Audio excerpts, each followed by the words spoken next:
So, Mitch, Venom is shooting. Nope. It says day one, but they got no proof they're actually doing anything. You know, I can go to a warehouse, make an Instagram filter, and say day one. It don't mean I'm doing shit. Uh, It's not. Yeah, no I, issue. I mean, it's still scheduled for October of next year, first week of October, which is still hard to believe that it's actually happening. And I think what's even funnier is if you go look at that photo that they posted on the Twitter page, right? You look at all the comments underneath it, it's just hilarious. People being like, so no Spider-Man, I'm not seeing this. This is stupid. Why are you doing this? Go back, fix this. There's very little positivity regarding this movie. Yeah. And I, it's it's, crazy. It's honestly crazy when I look at it. I don't understand why they haven't gone back and fixed it yet. I really don't. why even bother? Like, just you look at the social media presence. No one cares. Hmm. There's maybe three people that are like, "Oh, it's gonna happen." No, like, I doubt who's gonna really see a Venom movie. I mean, Venom Venom fans. fans will go see it, but how many Venom fans want to see a Venom movie without Spider-Man? Majority of the reason you like Venom is because of his interactions with Spider-Man, how his character evolves and who he becomes. So, if you're taking away the core essence and the established feeling and build up of Venom, what do you really have? That's like making a Batman movie and saying he came from another planet in space, then he got inspired by a bat. It's like, wait, what? You're literally I removing the watched essence of a character. I don't get it. I don't get why this movie exists. And I've talked to some people because I go to the local comic book shop and I talk to the people there, people that come in, the people that work there and stuff, and majority of them say the same thing. It's like, why couldn't they just work out a deal with Sony and Disney and Marvel and make this set in the MCU? It would not be that hard. It really wouldn't. No. It, I don't know. I want to be optimistic about this movie, but There really that's isn't all I got. anything to be optimistic about this movie. The only thing the movie has going for it is it's got Tom Hardy, and Tom Hardy's just gonna phone it the fuck in. Oh man, dude, I can feel him phoning in from. Oh man, he's gonna chew that scenery up. I can feel it. Yeah. It's gonna be amazing.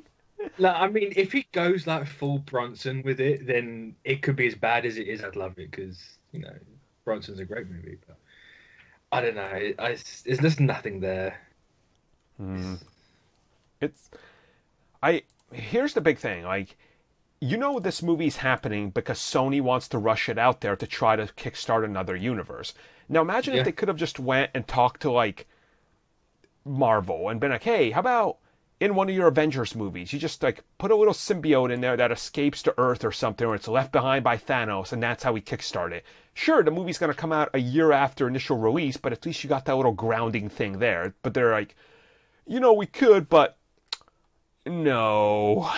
it's like why not you go to them and be like, hey, how about we do this to kickstart a Thunderbolt thing? Uh-huh. Like, let's not have it as a movie. Let's have Venom as a Netflix series, and then do Thunderbolts instead of Defenders, or Thunderbolts alongside Defenders. I just do why not that? Makes far more sense. I mean, we know James Gunn has multiple times said he really wants to do Thunderbolts, and Yeah. it's like, could that could be a way in? Anything else could have been a way in. Hell, I would have even taken a departure from what Venom is, being like, no, no, no. How about we'll just outright make it Agent Venom? We'll still keep Eddie Brock, but we'll make him we'll meld the two stories, MCU style. You take elements of what works and what people like, and I think that would have honestly worked too. But the way they're framing this movie, anytime anything else is mentioned, I'm just like, this sounds awful.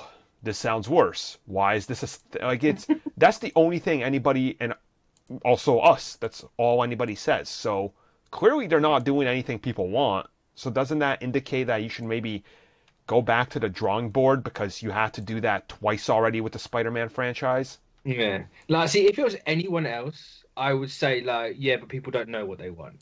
No, you don't know what they want until you get it. But it's Sony, and they have no idea. Mm-hmm. So it's like, just put it down, walk away, make your emoji movie sequel. Just do that.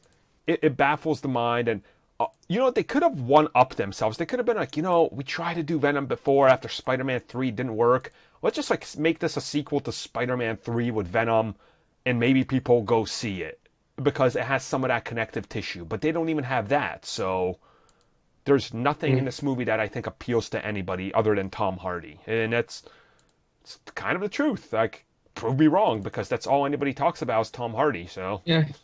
Like they've cast other people, but I could not name you who they've cast. So. The dude that played Brody in Star Wars Rogue One. You remember Brody? I don't remember anyone's name. Okay, so Brody was the pilot that escaped the Empire, apparently. Oh, was he the one that killed himself in the grenade at the end? Yeah, that's it. Oh, him. Wow, Brody, yeah. Yeah. Great. Yep. Cool. See, that's my point. That's exactly my point. It's like, oh, nothing in this movie. I don't. Disappointing. That's what. And I'll keep a benefit of a doubt. Maybe it'll be good, but I'm not trusting Sony, and neither should anybody else listening to this. And I think if you listen to this, you probably don't trust them. So good on you. I don't think anyone. Like you look far and wide, and everyone's just like, "What the fuck?" Yeah. Just stop. Yep. Well, that's it for Venom.